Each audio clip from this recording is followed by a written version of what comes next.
Hi folks, it's Dieter Ulrich Peiser with GuitarIngenuity.com. I just a few days ago put a quick tutorial together on a strumming pattern that goes along with Always Where I Need to Be by the Kooks. And then after I published that video, I was asked if I could do a full tutorial on that acoustic version.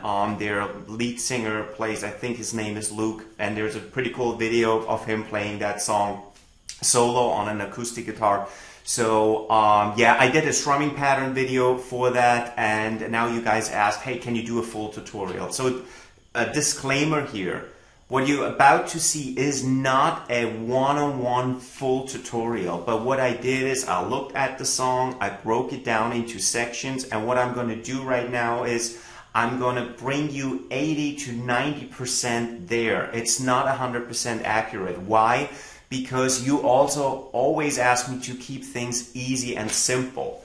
So if we were to do like a one-on-one copy, then it gets a little bit tricky. So it's always a compromise. But long story short, here is the full tutorial to Always Where I Need to Be by the Kooks. So before I zoom you in now and we talk about everything in detail and we cover everything very slowly, I just wanted to show you what you're about to learn, and then you can decide if you want to continue watching it or if you say, hey, that's not for me. So here we go.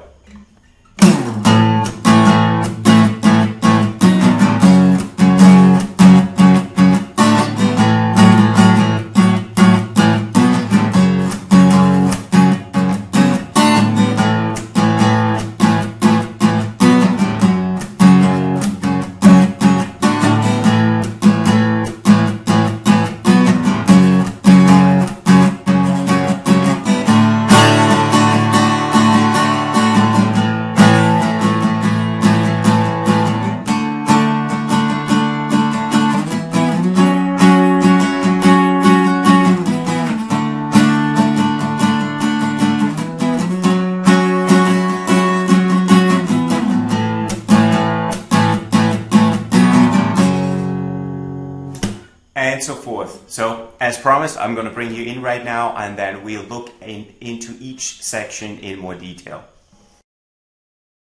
So as discussed, let's start with the first part. You should know the chords. He starts out with this A power chord right here, then moves into a B power chord, and then into an F sharp power chord. Throws in a D major chord quickly to go back to A. I'll play it for you now, and then it should become clear.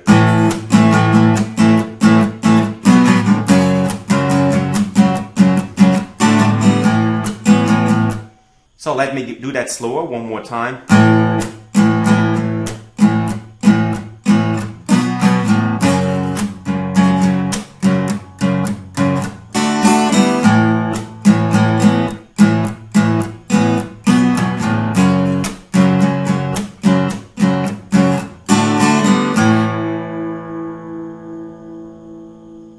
One more time, super slow.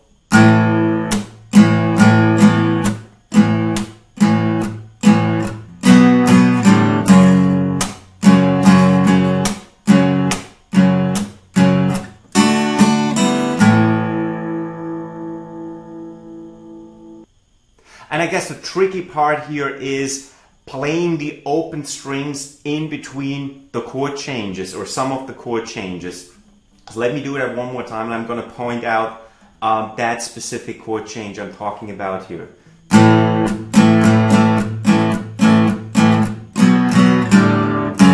You see that?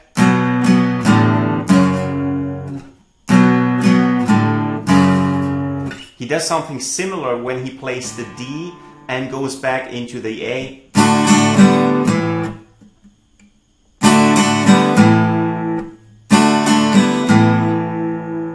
I'm going to do it one more time slowly, the whole thing.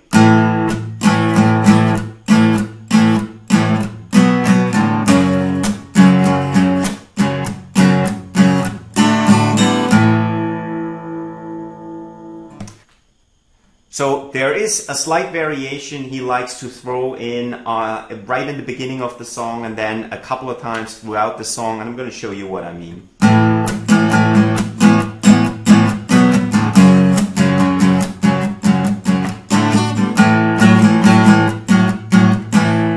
So this one here.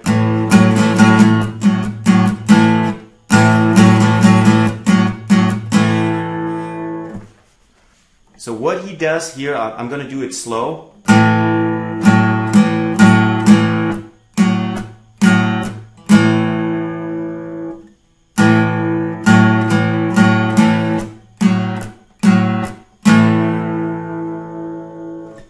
Super slow.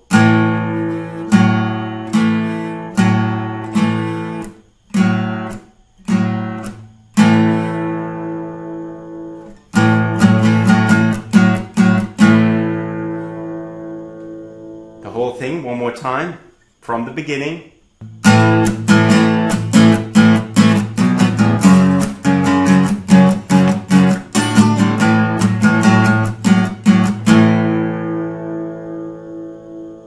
And you can combine these two variations. Just the first part, like I showed you in the beginning, play it regularly without that shuffle here.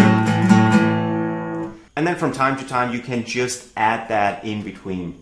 Second part.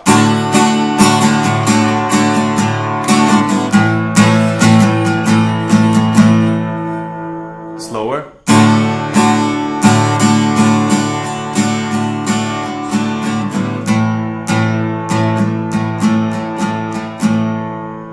Again.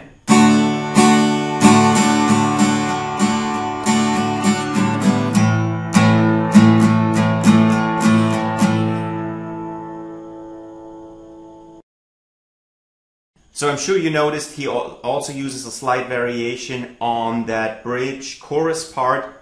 He plays 3 power chords. He starts out with the D power chord right here, moves over into an E, and then another 2 over into an F sharp. I'm just going to show you what he does. So it sounds something like this.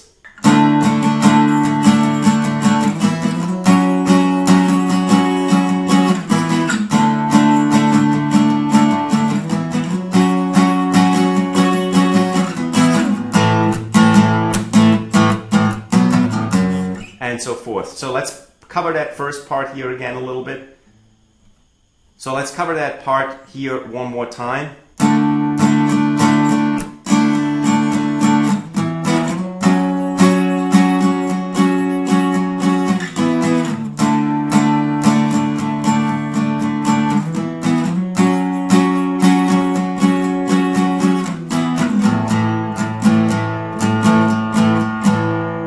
So the strumming varies a lot.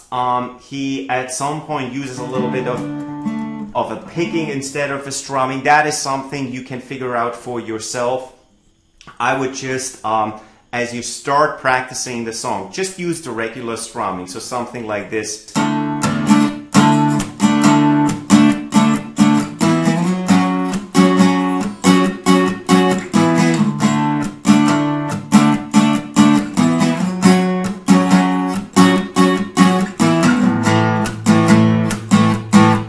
Because that you can basically use throughout the whole song. And that's actually what I would recommend, that you use the exact same strumming pattern throughout the whole song as you start practicing it, as you start learning this song. And then later on, you add all the little nuances.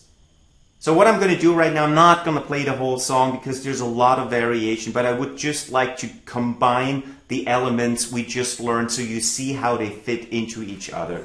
So here we go.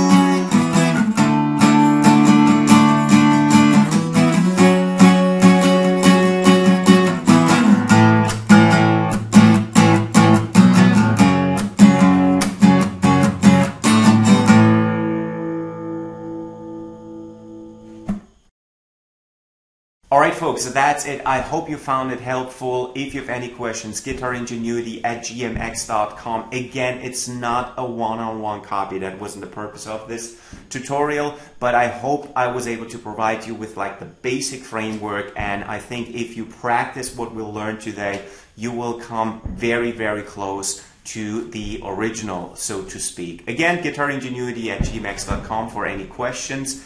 You might hear fireworks in the background. Well, it's Labor Day weekend. That's what you hear probably in the background right now. I hope I see you next time. Till then, take care. So long. Bye-bye.